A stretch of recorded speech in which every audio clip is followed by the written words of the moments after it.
So good morning, ladies. Morning. Good morning. It's a pleasure to have you here. And we're welcoming you to the Atlanta Voice Studios. And I'm gonna have to, Atlanta Voice Studios, I apologize. And this is going to be a series that we're going to continue to have, and I'm going to invite you to make this your home. You have an open standing invitation to come here and talk to us on a regular basis so that we'll understand what's taking place at the state and what role we can actually help play in that. I'm Janice Ware, publisher of the Atlanta Voice newspaper. Welcome, ladies. Senator Nikki Merritt, Representatives Saira Draiper, Representative Michelle Au. Welcome. My name is Lee Wong. I'm the publisher of Georgia Asian Times. Thank you for taking the time to speak to us today.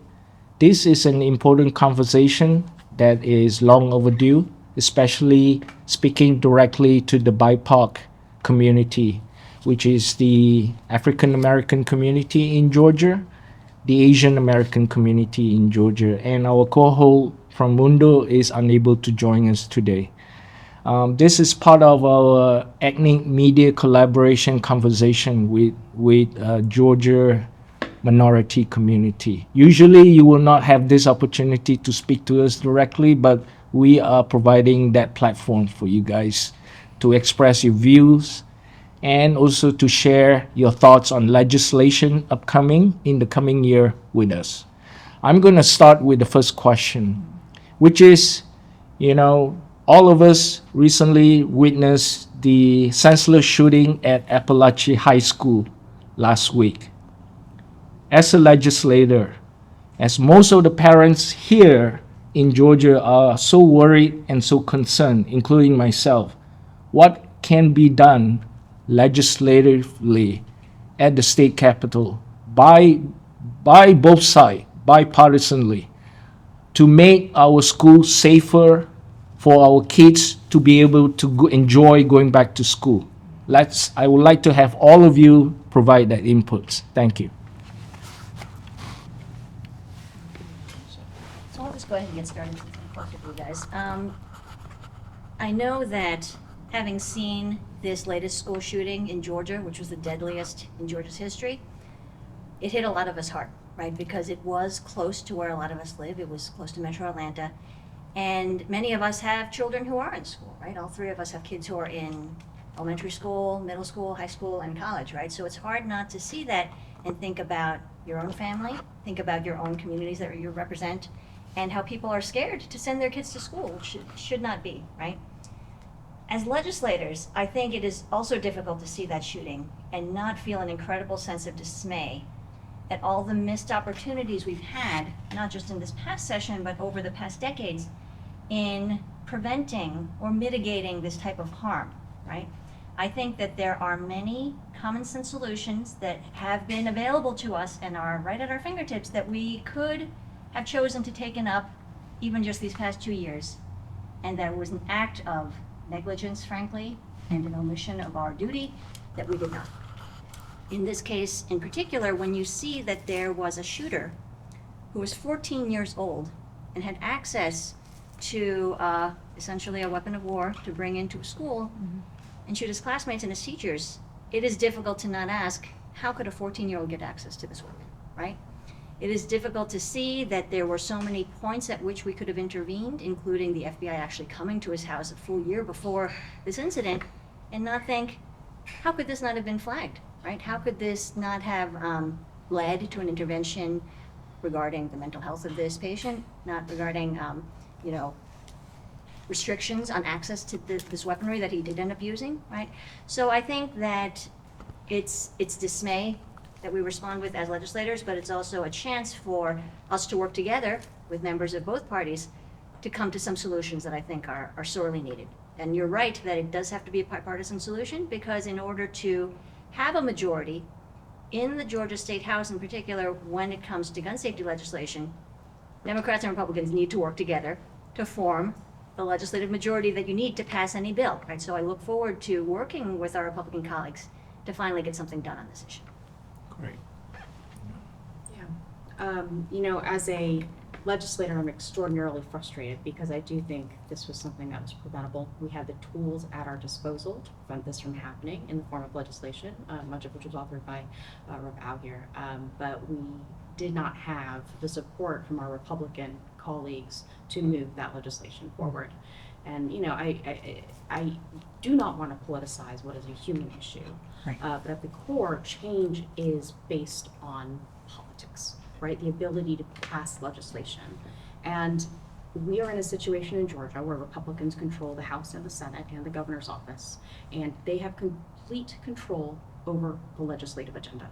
What they want to move forward, moves forward. What they do not want to move forward, does not move forward.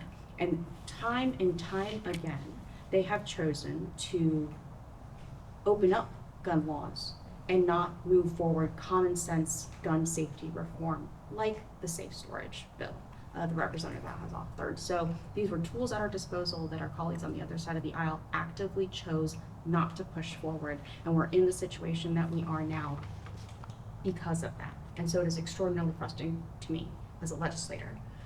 As a parent, though, I am terrified because what I have seen in the past few days since the tragedy from the statements of my Republican colleagues is we need to do more research.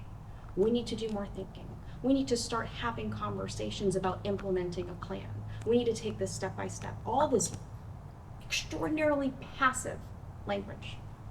And while they're having those conversations about doing research and taking steps, I'm receiving text messages and emails from APS telling me that there are active threats on social media against the school system, the schools where my kids go to school. I'm a member of text message groups with other parents in my child's pre-K class, and they're saying, do we send our child to school tomorrow because we don't know if these threats are real enough or not. So every day that they are still thinking about an issue on which there's so much research and so much evidence of common sense, easy steps that we can take is another day that risks my child's life. And so it is so frustrating to see that is still the rhetoric that my colleagues on the other side of the aisle are using when every single day is an opportunity to make things safer for our kids. Yeah. For me, just to let you guys know, orientation-wise, that area of Appalachian High School is 20 minutes from my house. I used to actually serve that district, so it hit very close to home for us. And I want to give my sincere sympathies to those families and those children, and just to our community. And it is frustrating of how we got here, or why are we here.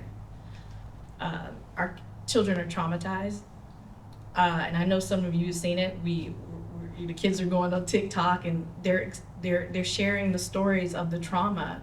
It'll be trauma that they will never get over. And now that my children are in college, you know, they're not in, but still, these things could happen on a college campus. I mean, we have legislation that would allow campus carry, that the governor has signed, that's okay. So sincere concern for our children, sincere concern for our communities. And the problem that we're having is people are reaching out to me and they're saying, do something. Why aren't y'all doing something? For us, it's very frustrating because we know we've had probably over 39 pieces of legislation that deal with gun safety in the state of Georgia. And we have not been able to move one. The safe storage bill that Representative Au authored and got through the House got stuck in the Senate for no reason. I can't tell you why, but that was a bipartisan effort that we could have gotten through, but it gets stuck in one chamber or the other for partisan reasons. So when people ask us to do something on our side, we feel the frustration and we're over here like we're trying, right? But we have to give the support. Representative Au recently had a press conference where she said, hey y'all, this is a math problem. So in my chamber of the Senate, there's 56 of us total. There are 23 Democrats. There are 33 Republicans.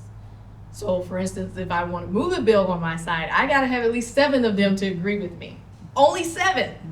That's it. That's all we need, right? To move that legislation. But oftentimes we get in partisan fights with them. They're trying to keep their base happy.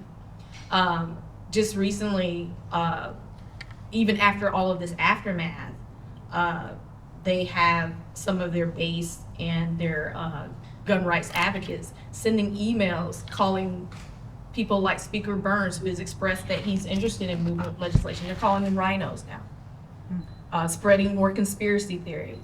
Instead of saying, hey, we have a problem here. It is okay to be a gun owner, but we do need some action and some regulation. And that's all we're asking. We're asking to move legislation where we can agree, where we keep our community safer. So yeah, there are things we can do. I just would ask the public, help us, as we're in the minority, help us really put pressure on our other side that we have to take action now. So this was not really one of my questions, but what kind of action would you request that the public provide to assist you in this endeavor? Reaching out to our colleagues on the other side of the aisle. I feel like most of our Democrats are on board in both chambers.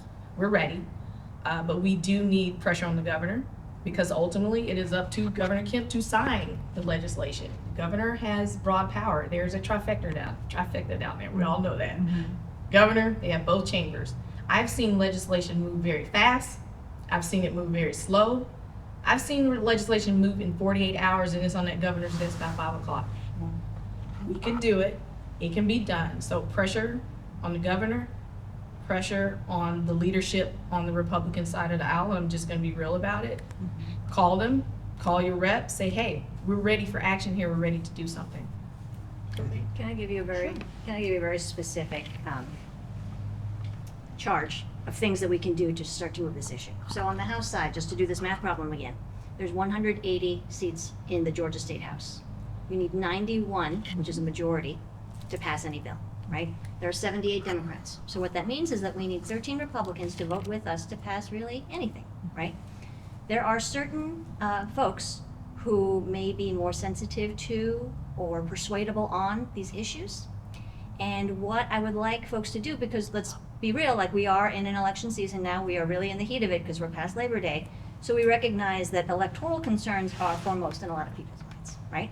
So if this is an issue that is important for you as a voter, what I would do is target these persuadable Republicans and ask them, will you commit to passing, for example, the Pediatric Health Safe Storage Act, which is a bill that quite simply requires that guns that can be accessed by a minor be stored securely. It's really quite straightforward. I think it's difficult to argue against it, right? So there are some swing districts that I will point out because I just want to make this very concrete for people that are in the suburbs of North Atlanta, right? For these folks who are running, both the challengers and the incumbents, you should ask them in public, on the record, will you support this bill? And listen to their answer and vote accordingly, right? That's what you do in order to make sure that the votes you need are in the legislature so we can get this work done. Great. We're good with that. You mentioned the mental illness in the city, in the state, in the country, in the world. Central State Mental Health Hospital that used to be in Milledgeville closed in 2010. Yet mental illness has increased dramatically in this period of time. What role do you think the state can play in assisting to get mental illness services and facilities available for the constituents? So this is a huge important issue for the Georgia State Legislature. I think that when David Ralston was the Speaker of the House, he really made it a priority for the legislature in passing HB 1013 in 2022, which was really the omnibus mental health reform bill. That bill was a start. It acknowledged that there was a problem, in particular deficiency in our mental health care provision and workforce. And it started the conversation, and it was, I thought, a great piece of legislation in that it allowed both parties to come together and say, hey, this is something we can fix, this is something we can work on. And it really does have to come from leaders at the state legislature, because this is something that is too big for any individual human, any individual provider, any individual hospital system to solve on its own, right? That is the role of government, to do the big jobs for people that we cannot do on our own. That said, I think there are a lot of barriers in Georgia to providing the kind of health care that we need, and I'm going to just go through a couple of them, and my colleagues are going to go through some of the others. This is a big problem.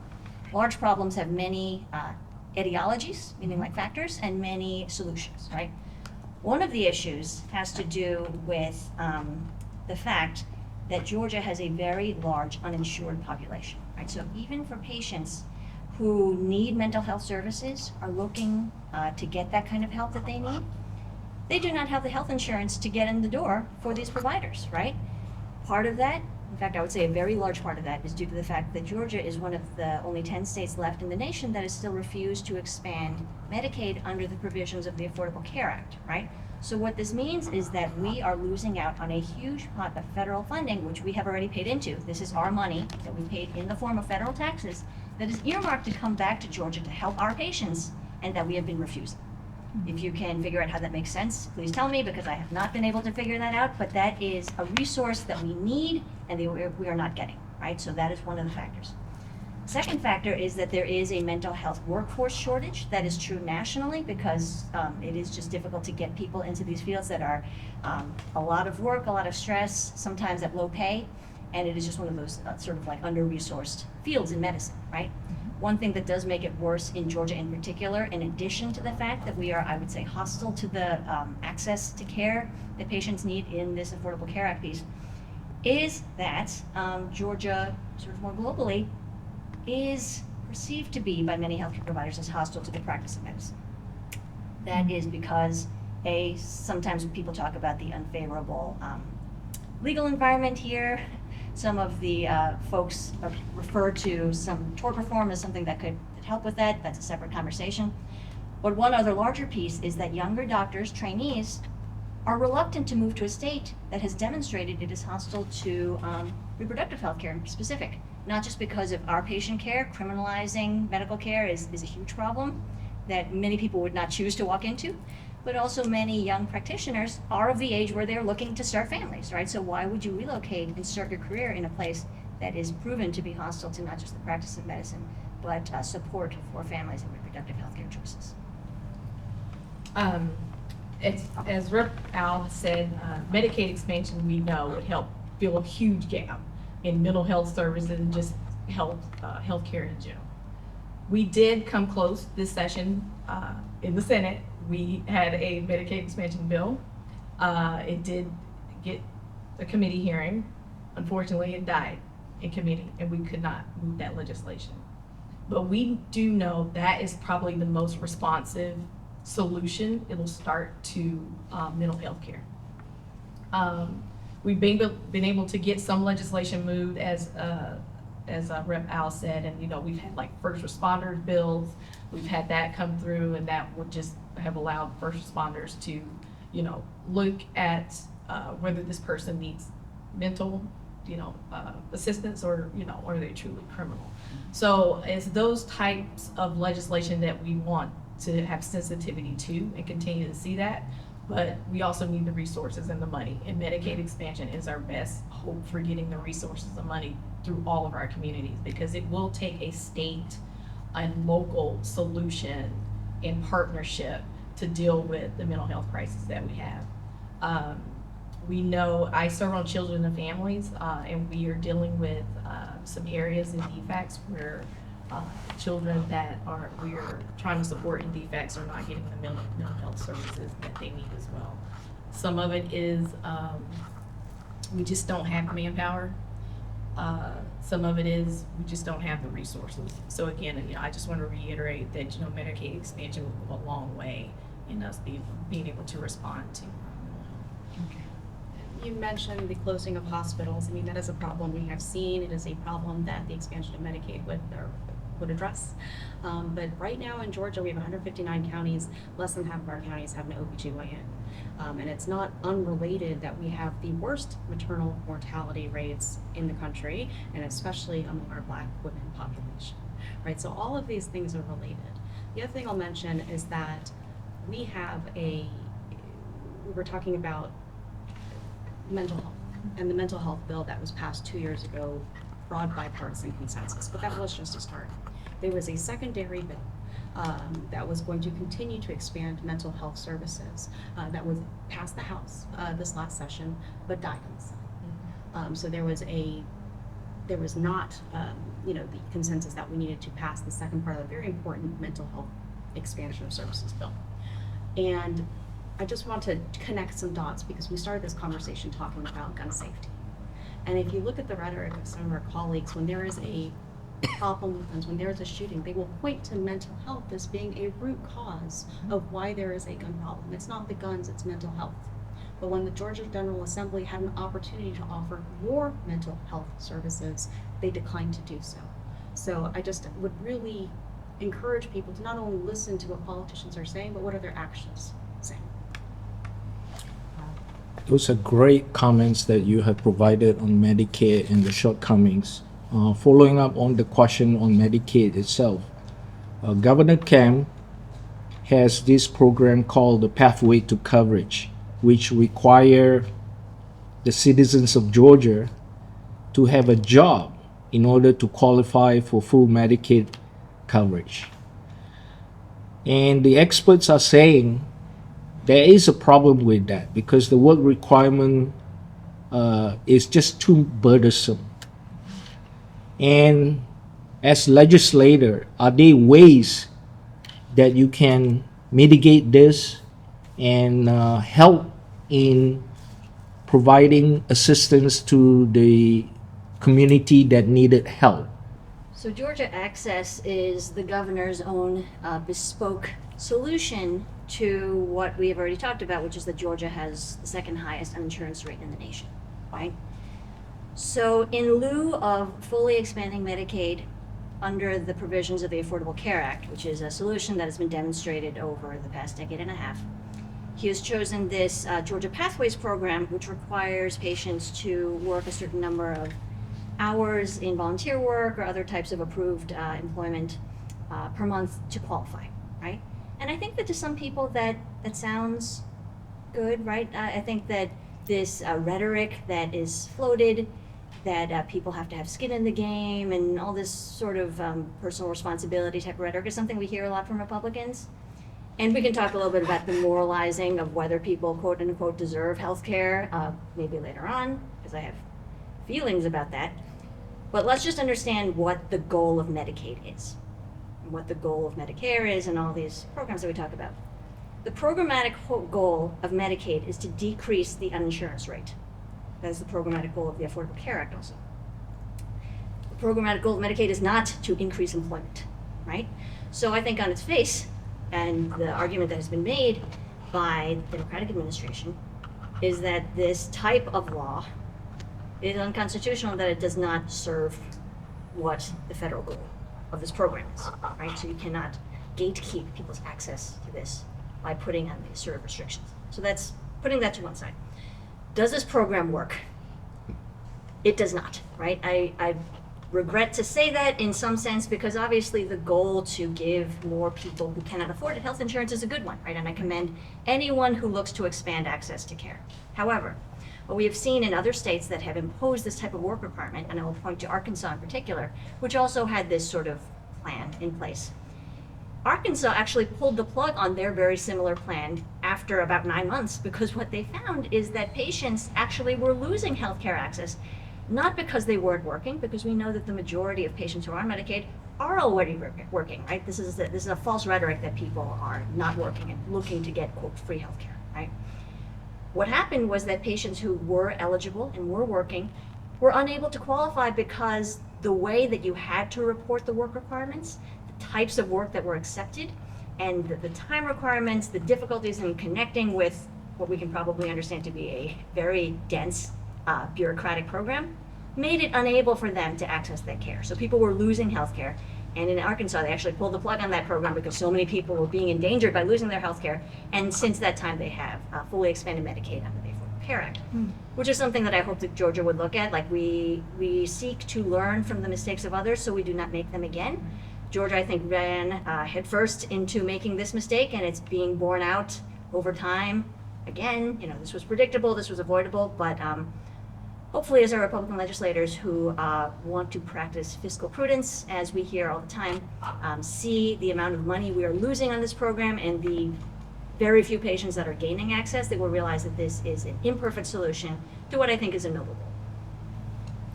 And I just want to say, what really troubles me when we're talking about Medicaid expansion and affordable health care plans and Obamacare, which, I know that word, that, I hate to hear that.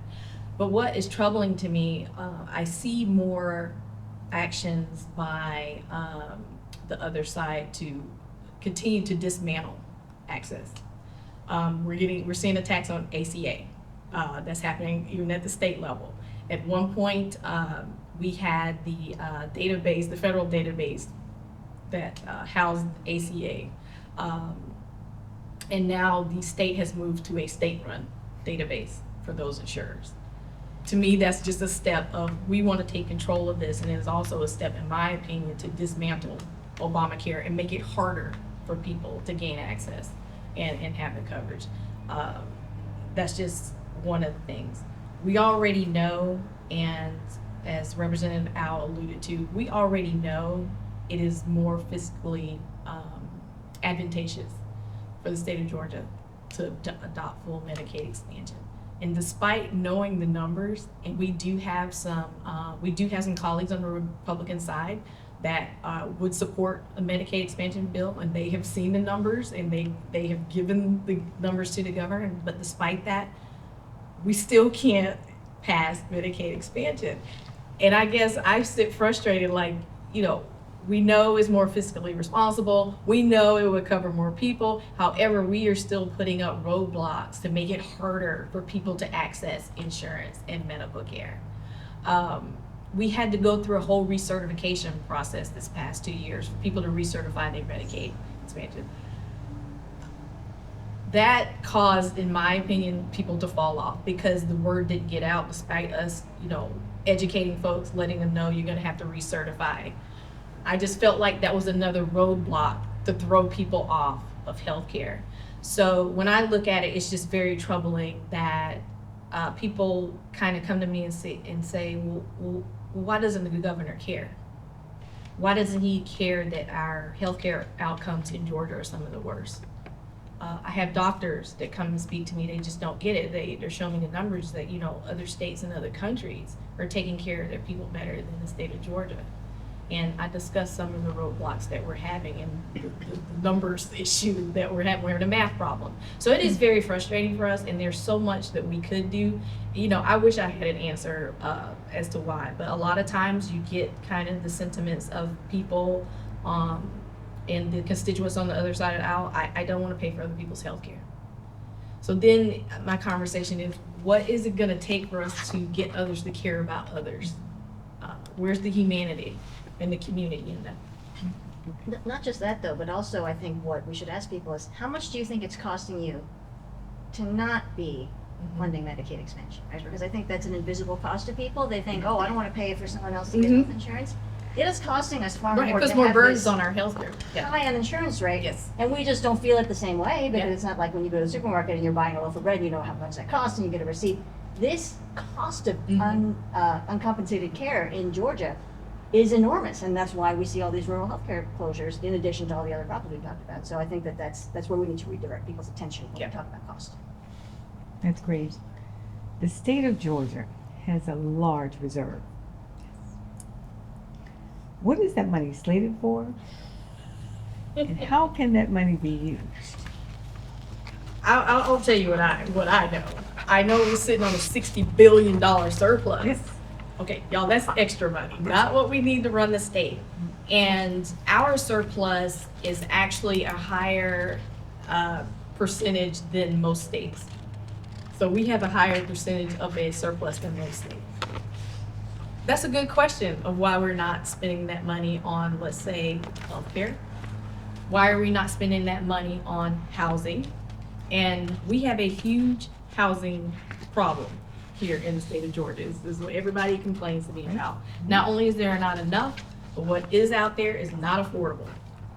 Rents aren't affordable. I saw a statistic where you need to make at least $35 an hour just to afford rent in the state of Georgia in the metro area right now. And we can have a whole nother conversation about wages. I'm a union person, so I take that very seriously. But I don't know what is being done with the money, but I do know on the housing front, we had advocacy groups that were only asking for $100 million of that $60 billion budget so that we could invest in better into housing. It wasn't going to solve all of the housing problem, but it was going to be a step in those investments. That happened last session. The governor would not approve $100 million just so that we could invest in housing. I don't know why. But, you know, we could be using that money for various things that I can't give people answers of why we're being so conservative with the money, because I think we're good. So anytime someone tells me that the state of Georgia does not have money, or, you know, we do our appropriations hearing and people are, we have certain services and that come and ask us for money and, you know, we can't give it to them, there's no reason for it. Yeah, I mean, to me, it just comes down to what is the fundamental central function of government. Is it to spend as little as possible and save up as much money as possible? Or is it to invest in our people, give our people an opportunity to thrive? You know, I think this is missed opportunity to invest in Georgians and help them help themselves. You know, something as simple as feeding our kids, right? The governor vetoed a line item that would have given free school lunches and breakfasts to our children in a state where many children go hungry every single day. I mean, talk about a basic need that if you even want to look at it from a fiscal point of view, if you invest a little bit of money up front in the health of children, what does that help them do? It helps them go to school, it helps them study, it helps them succeed, it helps them become fully functioning adults, right? But if they're worried about something so fundamental as food, all of that is too far for them to grasp. So it is a missed opportunity, again, to invest in our people, which is only going to make Georgia greater. And I do not understand the mindset that has led us to where we are right now. I love all the ideas I'm hearing from my colleagues about ways that we could use this money. I do have a little bit of an ideologic issue with calling it a surplus, because when you call it a surplus, that implies it is in excess of what you need to be spending.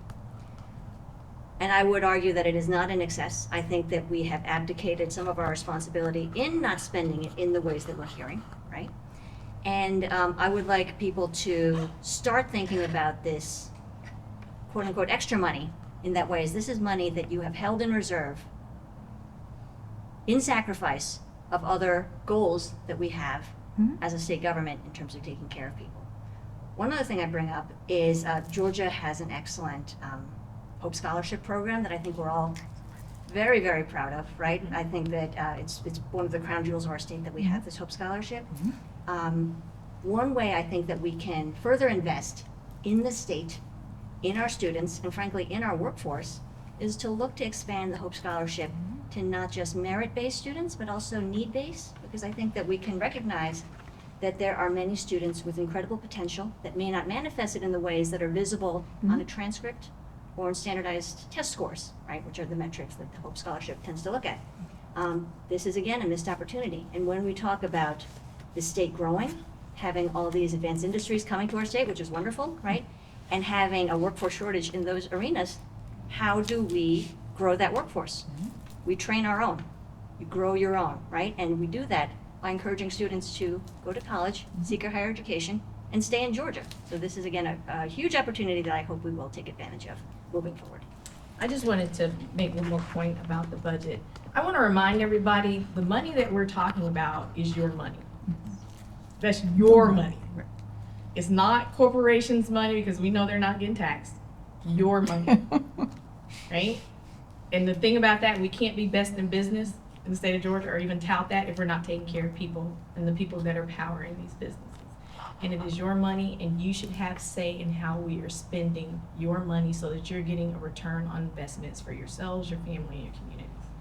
My question is, what can the general public do to support each of the proposed legislation that you guys have coming in the coming year? What can they do on the ground to help you achieve your goal? Representative. Let's start it yet. Yeah, no, I think we are at an interesting time in the political life cycle right now because we're just a few months out from Election Day and even less time out from early vote, which starts October 15th. And I think politicians are most sensitive to feedback right before they're getting elected. And we have several districts. So first of all, Georgia is gerrymandered to death. There are the majority of House districts and almost all of the Senate districts. It's already done. Right, it's Already non-competitive. decided, it's not competitive. But there are a handful of competitive districts. And what is helpful to me is to know that there are two people running for these competitive districts that are on very different sides of many of the issues that we have discussed today. So for people who want to do their research and for people who live in those districts, they have two very different choices that they can choose from. And so what do their values tell them? Where do their values align? If they agree with a lot of the things they were saying, maybe they need to be looking at some of these challengers who are coming up and challenging some of the folks who have been in the legislature a long time but have refused to move the needle on these issues that we're talking about right now. So knowing if you live in one of those flippable districts and knowing what positions people are taking, and look not at what they're saying right now. Look not at what they're saying right now, because a lot of people in these flippable districts are for the first time talking about gun safety, for the first time talking about our schools, for the first time talking about our kids. Look at how they voted in their time in the legislature, because there's a large difference. Yeah. And I just want to reiterate that. I mean, we're in session, just to let everybody know, from January until March. Pay attention to what is happening from January until March. I know we're usually screaming from the rafters trying to let everybody know this is bad, this is a bad bill. And even if you had a question about who to vote for or what you believe, as Representative Draiper is saying, go look at their voting history. Go see how they're voting on school vouchers. Go see how they're voting on critical race theory. So if you're clear about your values, it's easy to go pull up any of our records and any of the records of some of the seats that are competitive to see where they stand and make your decision at that time. But the best thing that people can do is pay attention to what we're doing in those 3 months and the legislation that's being moved. Watch the news. Many of us have newsletters. We're letting you know, hey, this is bad, this is good. We need your support as the public to come along with us to help us put pressure, especially if it's something that we know would hurt our communities and our constituencies here in Georgia. I think it's fascinating being a state legislator because it is both the most important level of government in people's everyday lives and the one they almost pay the least amount of attention to, right? Everyone knows who's running for president, right? People are largely aware of some of the federal races when people run for Senate, which is statewide, or Congress. People are generally aware of who's running for governor when that comes up, and some of the statewide seats. People do not know who their state legislators are, and they do not know that we are on the ballot this time around. They do not know our positions. They do not know what the state legislature does, right? And part of that is, I'll say, it could be our fault that we're not explaining to people well enough what we do and why it's important. But all I have to do is to point to the Supreme Court, which I think everyone is aware what the Supreme Court is.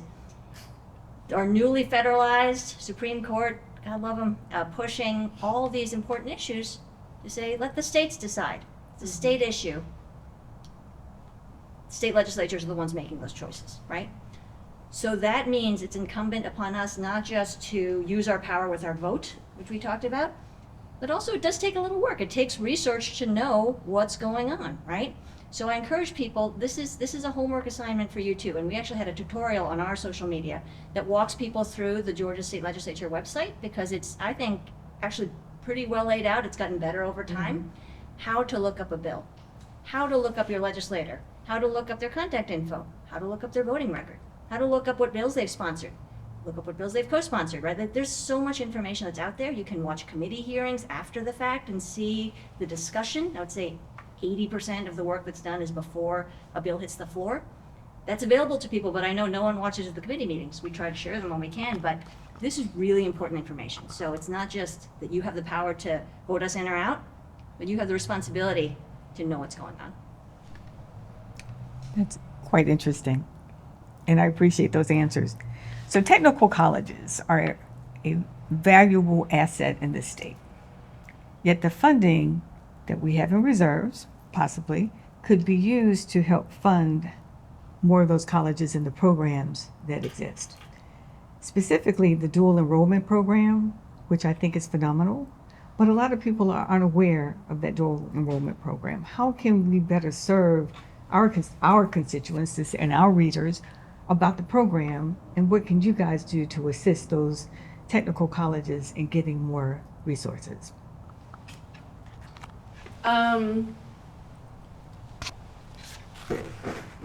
Just to start out, and I've had this conversation before about not every kid is going to go to a four-year institution. Okay.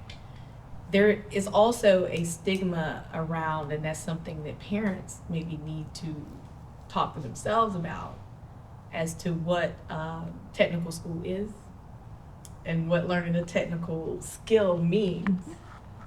It does not mean you're low income, because for instance, a welder makes $70 an hour. So we need to have a whole nother conversation on four-year institution versus what a kid may be able to get out of a technical institution or 2-year, and still be able to make a good living, still have the same opportunities, but just in a different way as a four-year institution. So we need to have a whole nother breakdown of what that means. But what we can do and what we do at the state, and we have had some funding measures that do push money to our technical schools, but we also know that a lot of that money goes to the big universities, the university system of Georgia, and maybe we should be looking at diverting more to more investments into our technical schools. But I think most anything, and what I'm trying to get across, is the education piece. The education piece is not just at the state level, but it's at the county level, and then drilling down to our schools. So something is being missed from, I guess, partnering with our high schools and educating more and getting the word out that there are other options other than just a four-year degree. I think there's just a lot of education that's needed on that. So when I finished high school, we had what they called industrial arts programs. So they learned how to be a mechanic, or they learned woodworking. Those skills are valuable jobs, and they pay really well. To get a CDL license, you do not have to go to a four-year institution, nor do you have to accumulate $125,000 or more of debt to get that education. We need those jobs. Absolutely. People have a lot of vacancies here, but we're not pushing that program. So you've got money in reserves that we could use to really be advertising in publications like ours to tell our readers that your child could be earning this amount of money, and it wouldn't cost them anything to do that because it's dual enrollment. I don't know if that message is being disseminated as well as it should or could, and I would like to implore you to kind of say, let's figure out a pot of money that could be utilized to bring those resources back to our communities. Absolutely. One thing that you're bringing up for me is that we have a major labor shortage here in Georgia. I mean, it has been a massive problem and has been keeping us from meeting the potential we have on economic growth. And, you know, there's a reticence, I think, of a lot of people to move to Georgia, especially if they're coming from union states, because there's a huge hostility towards organized labor here in Georgia.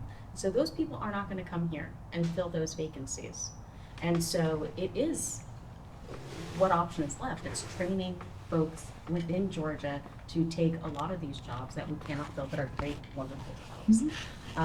So yeah, I think you're absolutely right. We have to do more to promote that, particularly if we're not going to loosen restrictions around unionization. Here are two concrete solutions in terms of getting this word out. One is that there has been conversation in the past about making technical colleges tuition-free. Right? That is something that Representative Stacey Evans has worked quite a lot on. And I know that when I spoke with her about it and I looked up what the estimates would be for that cost, it was shockingly low to me. Like, it was low enough that I texted her. I was like, am I reading this correctly, right? I'm not gonna quote the number now because I don't wanna say a number I meant, but it is very low, and it's an incredible investment in our students, right? So I think that making that move would allow more people to entertain that option. I think that would rise it above the water level for people to know that that's going on. The second thing is that Georgia has recently adopted something which I actually think is great. It's called the Georgia Match Program, which helps students in Georgia be aware that there are more schools in Georgia that they can go to under the Hope Scholarship than just UGA or Georgia Tech, right? Because we want more students to be able to plug in. And I think that this lack of awareness about all the options available to them is a major impediment, right? So I think, you know, to the governor's credit, I think that's a great idea. I think he got it from another state where it worked very well. And I look forward to seeing this next year of students getting their Georgia Match letters telling them what all schools they can instantly get into based on their test scores, right? I think that including the technical colleges as part of that Georgia Match letter that goes to everyone's house that they open, they can see, here's all the options that are available to you for no tuition, is something that we can look at because it's already in place, right? So why not add a couple more schools to it and a couple more options for different kinds of students? I will say, I do know at one point, and I think it is still in existence, is Hope Careers. And what that is, the state of Georgia has a list of technical careers in demand that they're looking for, that they will pay for the 2 years. We had it, I know with my children, I have to look back as if it's still existing, but I do know Hope Careers, and if it's not, maybe we need to amp that up and put money back into that program. But it did pay for those 2 years under the, and you didn't even have to have it wasn't no GPA requirement. You just had to be interested in one of these in-demand technical skilled worker careers, and the state would match that money and pay for it for you. Beautiful. I don't have any more questions. Okay, so why don't we give you an opportunity to talk about some things that you are interested in that we may not have brought up? I think we hit on I have one. Look, I think voting rights is such a critical issue here in Georgia, right? I think that ensuring that everyone, their vote counts, that everyone's vote is counted, is critically important to the functioning of our democracy, to our confidence in elections. And I think that we have had an assault on our institutions since 2020. We have had many people in Georgia repeat the lie that the election was stolen and that it was rigged here in Georgia specifically. And I don't think we have had enough people push back against that. Because the reality is that for our colleagues on the other side, sometimes that narrative is not that simple. And so even when they push back only halfway, because they say, okay, well, maybe it wasn't stolen, but maybe we can fundamentally alter our voting laws to give you confidence in our elections and in a way that politically gives us an advantage. Right.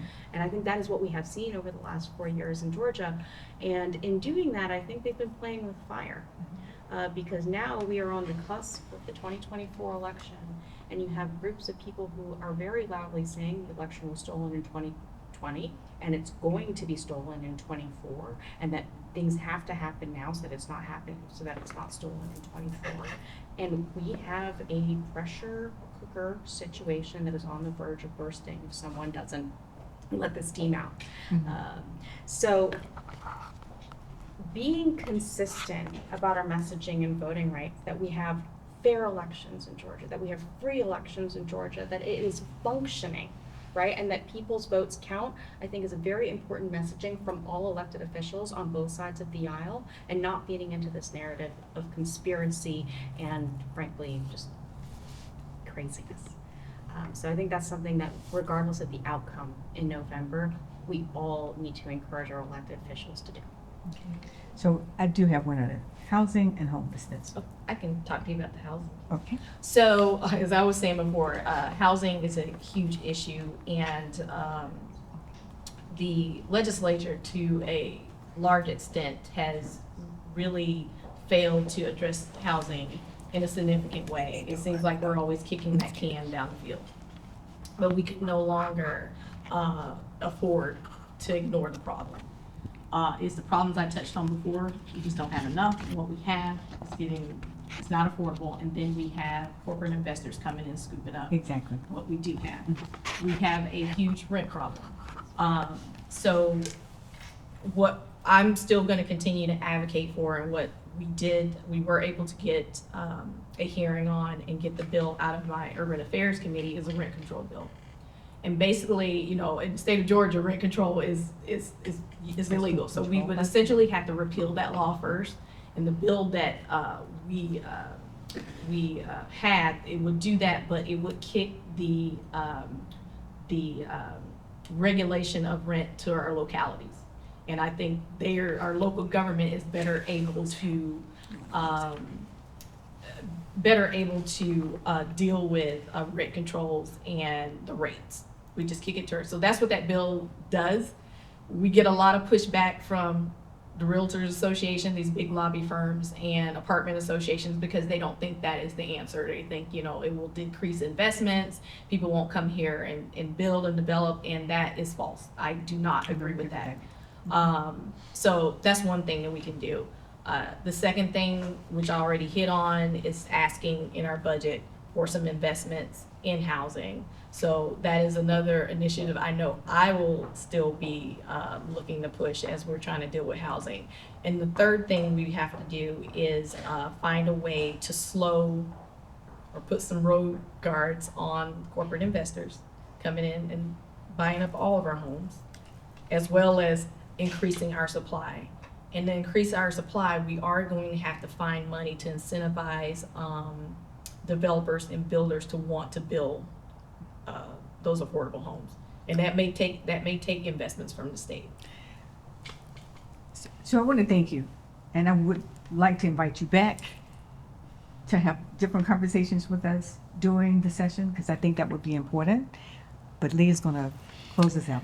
Well, thank you for taking the time to share your thoughts with us.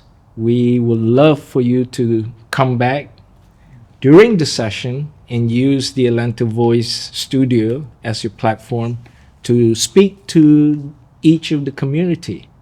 The African American community, the Latino American community, and the AAPI community in Georgia. Because as you say, there are misinformation, important information that can be shared directly, clearly, and instantly. And this is what we hope to change in terms of that dynamics.